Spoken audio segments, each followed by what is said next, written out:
Hello everyone, welcome to our channel. இன்றைக்கி எங்கள் வீட்டில் உள்ள பிளான்ஸ் அண்ட் ட்ரீஸை தான் பார்க்க போகிறோம். என்னென்ன செடி மரம்லாம் இருக்குதுன்னு பார்க்கலாமா? வாங்க நம்ம வீடியோக்குள்ளே போகலாம்.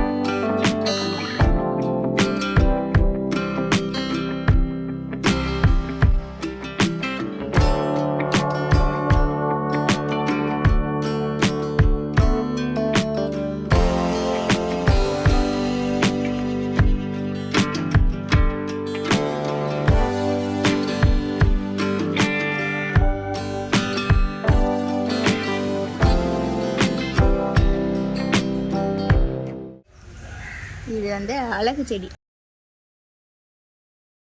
எல்லா வீட்லேயும் வளர்க்குற அழகு செடி. இது வந்து கனகாமர பூச்செடி. இதில் நிறைய பூ பூக்கும், ஆனால் இப்போ ஒரே ஒரு பூ தான் இருக்கு. இது தென்னை மரம், எல்லாருக்கும் தெரிஞ்ச தென்னை மரம். இப்போ தான் இளநீ காய் காய்ச்சிருக்கு கொஞ்சம் கொஞ்சமாக. இது பப்பாயா, ஆனால் பப்பாளி பழம் பழுக்குமான்னு தெரில. இது மாமர செடி, மரம் முன்னாடி இருக்குது. இது நெல்லி மரம், பல வருஷம் ஆயிட்டு, ஆனால் இன்னும் காயே காய்க்கலை. இது தூதுவளை செடி, மருந்துக்கு உபயோகிக்கிற செடி. எங்கள் வீட்டில் இருக்கிற ஒரே ஒரு இலை வச்ச ஒரே ஒரு வாழை மரம். இது என்ன செடின்னு எங்களுக்கே தெரில, உங்களுக்கு தெரிஞ்சால் கமெண்ட்டில் சொல்லிடுங்க. இது வந்து கொய்யா செடி, வளரல, குட்டியாகவே இருக்குது. இது பூவரசன் செடி, இந்த இலையை வச்சு தான் பீப்பி செய்வாங்க. அவ்வளோதான். இது வந்து நவாப்பழ மரம், இன்னும் காய்க்கலை, இனிமேல் தான் காய்க்கும்.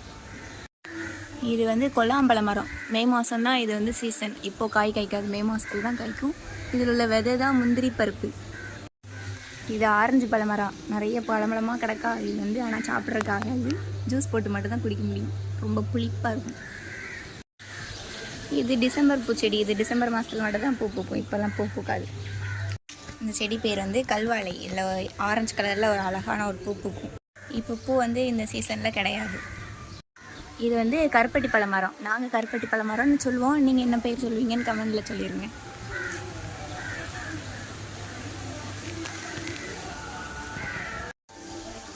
இது வந்து மல்லிகை பூச்செடி. இதுக்கும் இப்போ சீசன் முடிஞ்சிட்டு, இப்போ தான் முடிஞ்சிருக்கு சீசன்.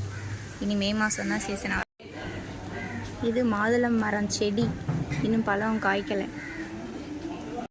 இது மாதுளம்பழத்தோட காய் வர்ற ஃபர்ஸ்ட் ஸ்டேஜ். பூ பூத்து இப்போ காய் வந்துட்டு குட்டியா. இது ரோஸ் கலர் பட்டன் ரோஸ், ரெண்டே பூ இருக்குது.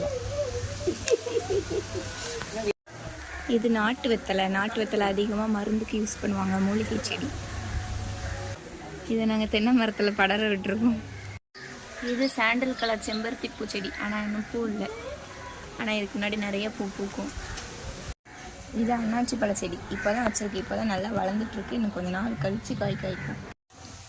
இது வந்து கடுகு செடி, இதுவும் ஒரு அழகு செடி தான். இது வந்து பிரியாணி இலை, அழகு செடியாக வச்சுக்கலாம், பிரியாணி இலைக்கு பிரியாணிக்கும் போட்டுக்கலாம். இது மருதாணி செடி. மருதாணி நல்லா ஆரஞ்சு கலரில் செக்கச்சவைன்னு நல்லா பிடிக்கும். இது சப்போட்டா மரம். சீசன் அப்போ நிறைய பழம் பழுக்கும். இப்போ தான் சப்போட்டா மரத்தில் காய் காய்ச்சிட்ருக்கு, எனக்கு கொஞ்சம் நாளில் பழுத்துடும். இது சீத்தாப்பழ மரம். இதுவும் சீசன் அப்போ நிறையா பழம் பழுக்கும் தான், 2-3 கிடக்கு. தெரியுதா? ஒரு பெரிய பழம் இருக்குது, அங்கே இன்னும் நிறையா 2-3 பழம் இருக்குது. இப்போ தான் பூ நிறையா வச்சுருக்கு, இன்னும் நிறையா பழம் பழுக்கும். இது எங்கள் வீட்டிலே இருக்கிற பெரிய மரம், மாமரம். இல்லை மே மாதம் நிறைய மாமரம் காய்க்கும். வந்து இப்ப நான் என்ன உங்கள்கிட்ட சொல்றது? மே மாதம் நிறையா காய்க்கும், பூ பூக்கும், எல்லாம் செய்யும். ரிவர்ஸில் சொல்லிட்டேன். இது வந்து எங்கள் வீட்டில் உள்ள வேப்ப மரம். இது நல்லா குளிர்ச்சியாக நல்லா நிழலாக இருக்கும். இது வந்து கருவேப்பிலை மரம். இந்த வீடியோ பிடிச்சிருந்தா லைக் பண்ணுங்கள், ஷேர் பண்ணுங்கள், கமெண்ட் பண்ணுங்கள்.